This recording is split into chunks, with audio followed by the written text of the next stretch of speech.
was having one of those nights. You know the kind. The kind where the air feels heavy and every creak of the house makes you jump. I told myself it was just the stress of the week finally catching up to me. Long hours at work, too much coffee, and not enough sleep.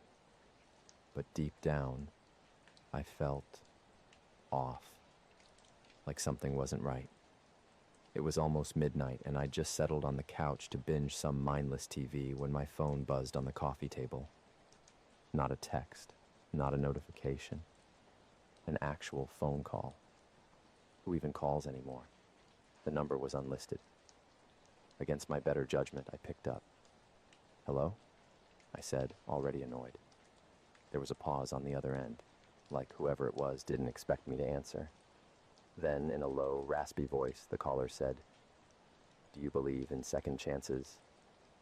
"Excuse me," I replied, squinting at the screen. Was this some prank? "Do you believe in second chances?" they repeated, their tone as flat and unfeeling as before. "Look, if you're trying to sell me something," I started, but they cut me off. "You shouldn't have taken the last one. The last chance wasn't yours." Chills ran down my spine. Who is this? But they'd already hung up. I stared at my phone, half expecting it to ring again, but it didn't. I sat there for a while, trying to brush off the unease creeping through me. It had to be some random weirdo, I thought. Maybe a bored kid messing around. I tried to go back to my show, but I couldn't shake the feeling that I was being watched. It wasn't until I went to bed that things got stranger. Around 2 a.m., I woke up to the sound of faint knocking. At first, I thought it was coming from the front door. But as I sat up and strained to listen, I realized it was coming from inside the house. It was rhythmic, deliberate. Knock, knock, knock. Then silence. I grabbed my phone and turned on the flashlight, heart pounding. "Hello?" I called out. My voice echoed through the darkened house. No response. I checked every room, closets, under the bed, even the attic crawl space. Nothing. Everything was locked up tight. But as soon as I lay back down, the knocking started again. This time, it sounded closer.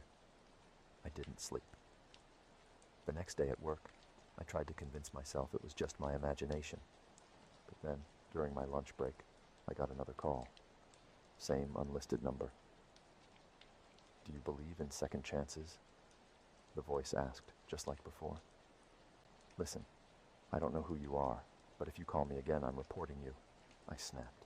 "You took it," they said, ignoring me. "You took the last chance. Now someone else has to pay." The line went dead again. I didn't know what they meant, and honestly, I didn't want to know. But when I got home that night, my house didn't feel the same. It was colder, emptier, like someone had been there and drained all the warmth out of it. That's when I noticed the marks. Tiny, faint scratches on the walls, as if someone had been dragging their nails along them. They weren't there the night before. I was sure of it. By now, I was more than freaked out. I called the police, but they didn't find anything. No signs of forced entry, no footprints, nothing. They chalked it up to my imagination. But that night, the knocking came back. Louder this time, more insistent.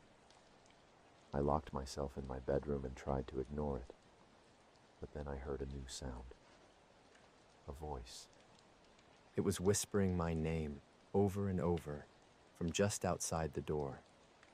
When I finally worked up the courage to open it, there was no one there. Just more scratches on the walls, deeper this time. I didn't sleep that night, or the next. The calls kept coming. Always the same question. Always the same voice. I stopped answering, but that didn't stop them. They started leaving voicemails, saying things like, "You can't run forever," and "It's almost time." I tried blocking the number. It didn't work. Then, last night I found a note taped to my bathroom mirror. It wasn't there when I went to bed, and my windows were still locked from the inside. The note was written in spidery black letters that looked like they'd been scratched into the paper. Return what isn't yours, or we'll take it from you. I have no idea what they mean. I don't even know what I'm supposed to return. But I think they're already here.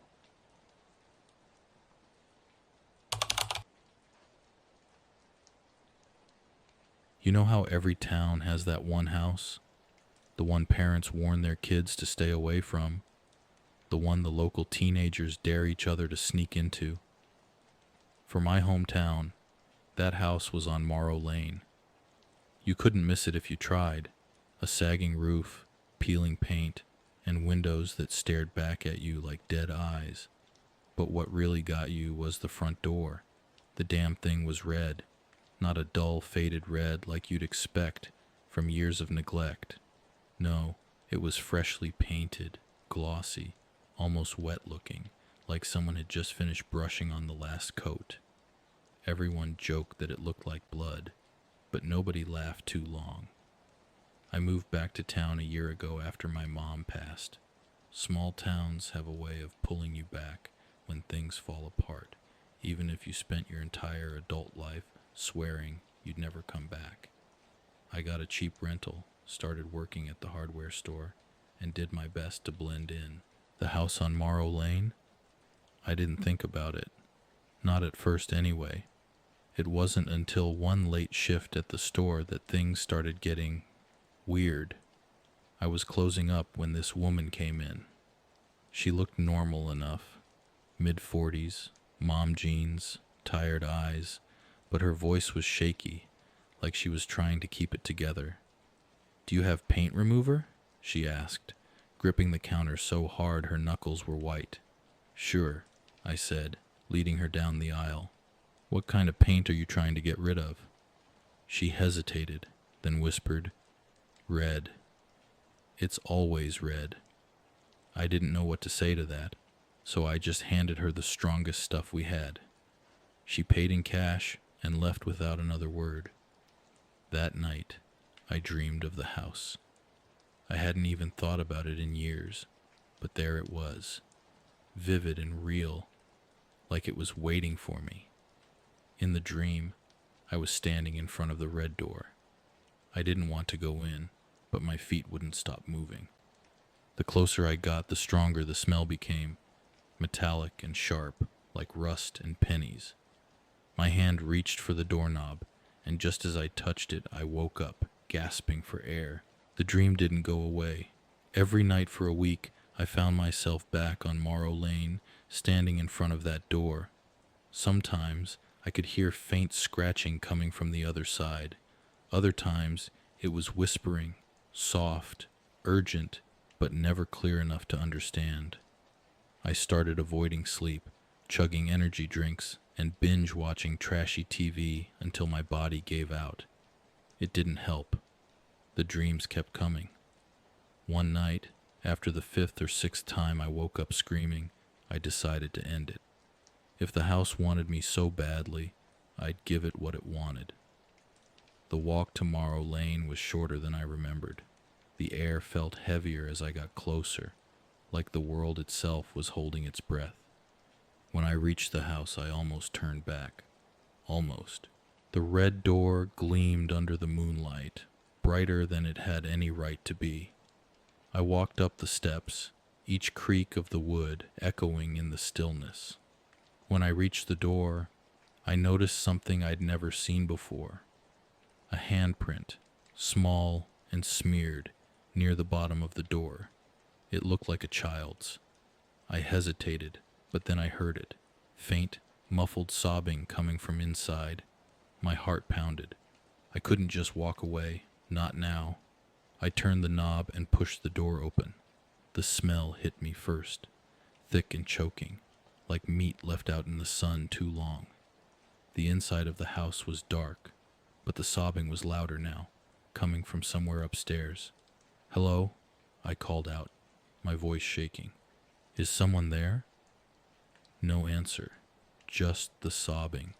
I climbed the staircase, the wood groaning under my weight. At the top, I saw a door slightly ajar, a dim light spilling out from the crack. The sobbing was coming from there. I pushed the door open slowly.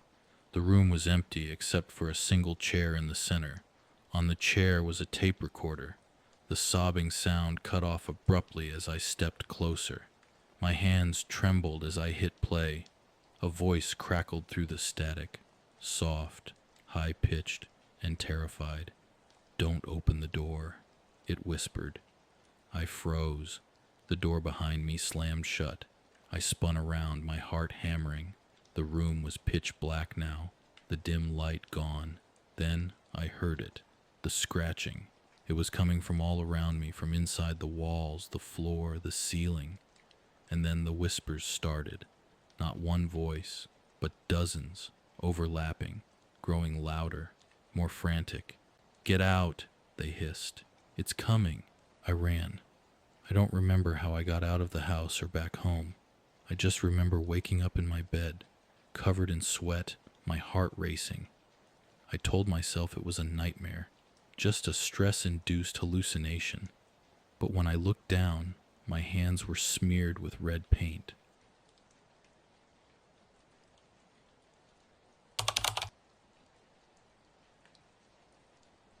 I've always been a fan of animation. Growing up, I spent more time in front of the TV than I probably should have, watching cartoons and old animated films. It wasn't just a hobby for me, it was an obsession.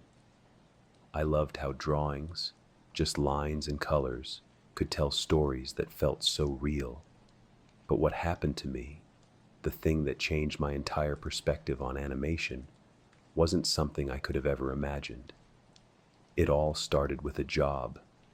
I had just finished my degree in graphic design and was looking for any opportunity to get my foot in the door. A small, independent animation studio reached out to me, saying they liked my portfolio and wanted to see if I'd be interested in doing some freelance work for them. Of course, I said yes.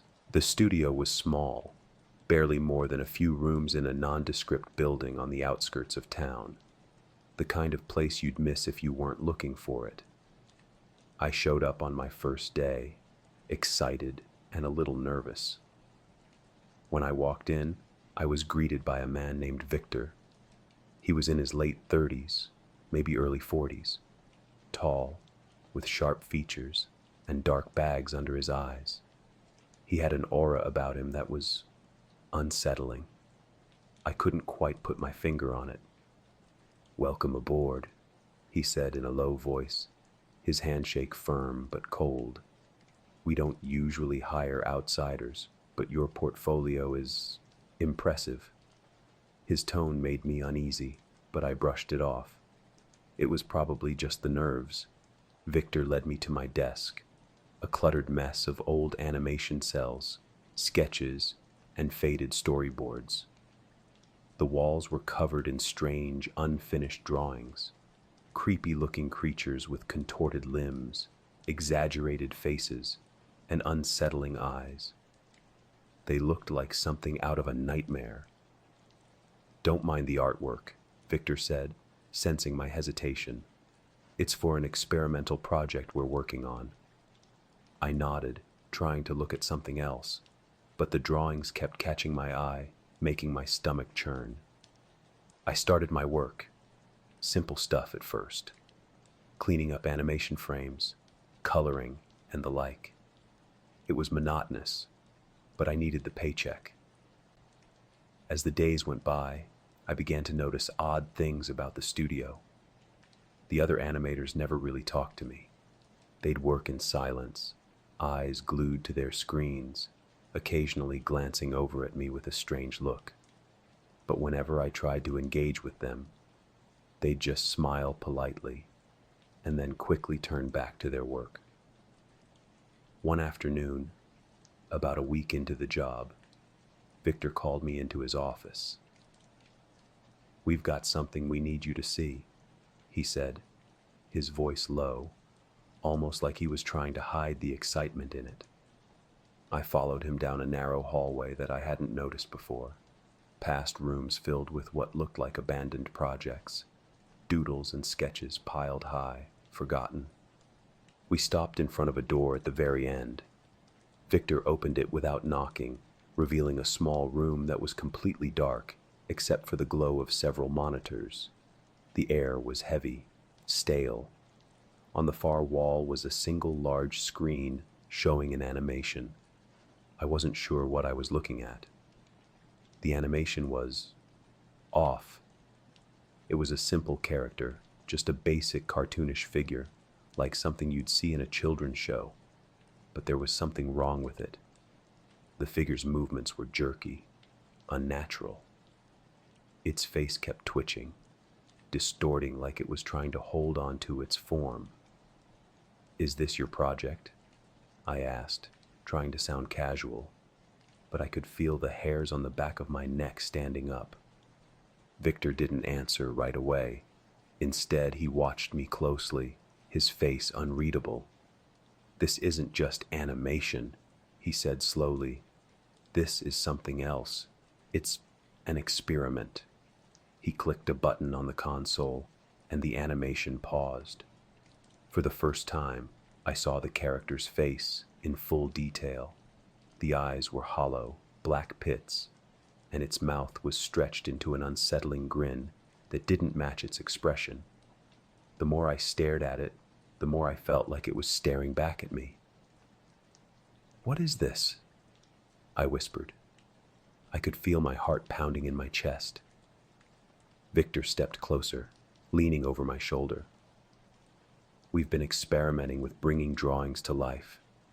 Not just in the way you'd expect, but in a deeper, darker way. It's an animation that isn't just static. It evolves." I looked at him, unsure whether to be excited or terrified. "Evolves?" He nodded. "Once it starts, it changes. It learns. It interacts." My mind was spinning. I'd never heard of anything like this in animation.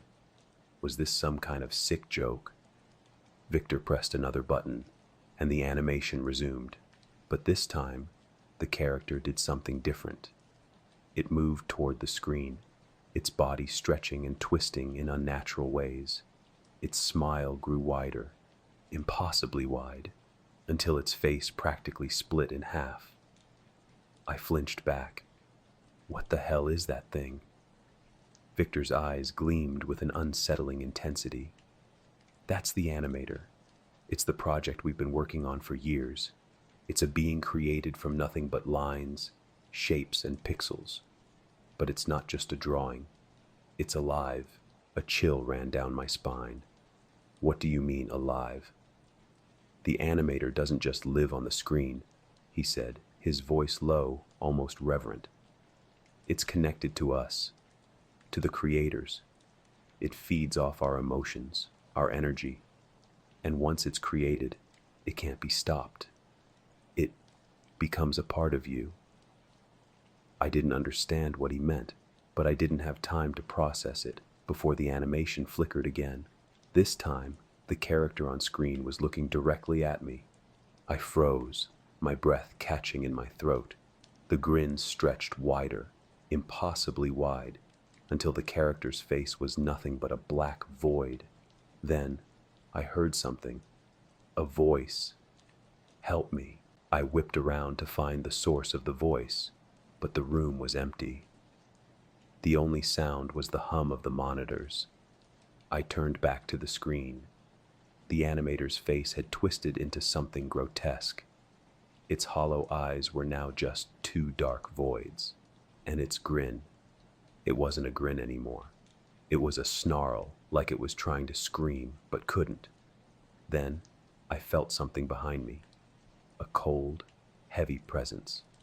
I turned slowly, and there, standing in the doorway, was the animator. It wasn't a drawing anymore. It was a twisted, animated figure, a distorted version of the character from the screen. Its limbs were long and warped, its face twisted into a grotesque mockery of a smile. The thing reached out a long, clawed hand toward me, and I felt my entire body go cold. Victor's eyes were wide, but there was no fear in them, only satisfaction. You should have known, kid. Once you're in the animator's world, there's no getting out.